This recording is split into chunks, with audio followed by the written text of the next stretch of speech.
but you do. Friends are everything, man. Yeah. You know, it took me to Amsterdam. That was one of the main reasons for travel, and for moving over there was to be able to go and experience the festivals over there. And I've made some very close mates, and yeah, just the scene is you don't really know until you go over and you do it. Like if you ask me to explain DEF CON, Doing 8 months in Amsterdam is 8 months. So you have to 24 hours, 7 days a week, 4 weeks in a month, whatever, and then add another seven on top of that. That's 8 months. So yeah, you have to live it. yeah, no, absolutely. And we did. I mean, for me, it was something else special as well, is because my grandmother was Dutch. So I got to immerse fully in the culture, which was amazing. What do you think of it? I loved it. I loved it. I didn't like London. I thought that London felt like, you know, Sydney, but even faster. Whereas then you get to Amsterdam and like the Netherlands and a lot of the countries like that, and they just live 2 speeds slower than us. And if you ask me, Europe's amazing. it is. It's Europe, you know. And if you ask me, like, you know, even in regards to mental health, which I know you're going to touch on in a bit, but I feel like they, in general, live, you know, more happy than we do.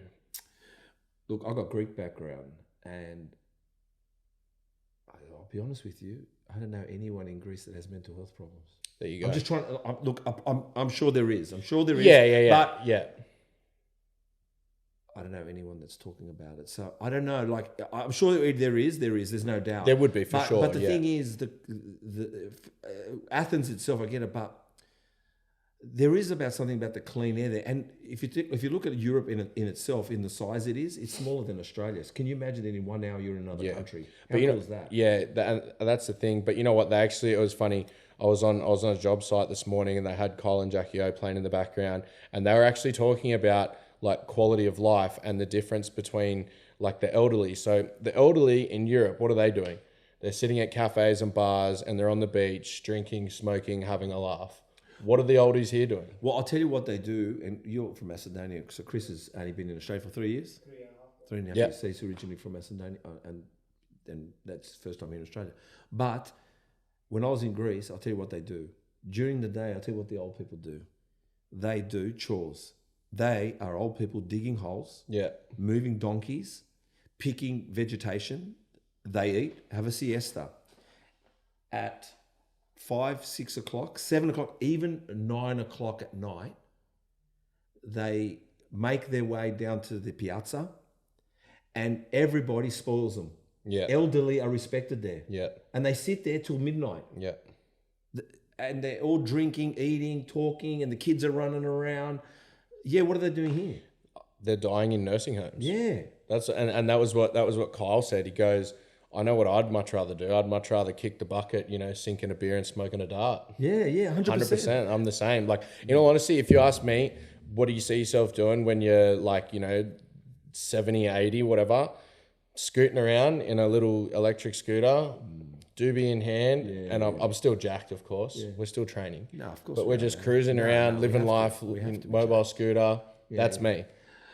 Well, I'm still waiting for the overnight success. It's been 20 years, but I'm still waiting for the overnight success. But the one thing I keep saying, and Chris probably hears all the time, I just keep mentioning Maldives. I just want to sit barefoot on sand. Yeah. I want to finish, in Greece, I don't want to wear shoes. Yeah. I just want to be barefoot. I want to know, is that where I go get some food? That's where I have a drink. There's a beach chair.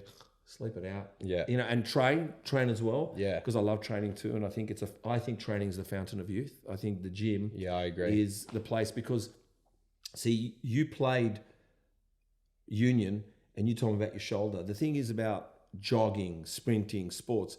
The gym, you lie on a bench and you just pick up a little bit more than you should. And that isn't so damaging. Actually, it's quite youthful. And so you're pushing muscle. So an 80-year-old in the gym is pushing a little bit more than a general 80-year-old. But that little bit more keeps you young.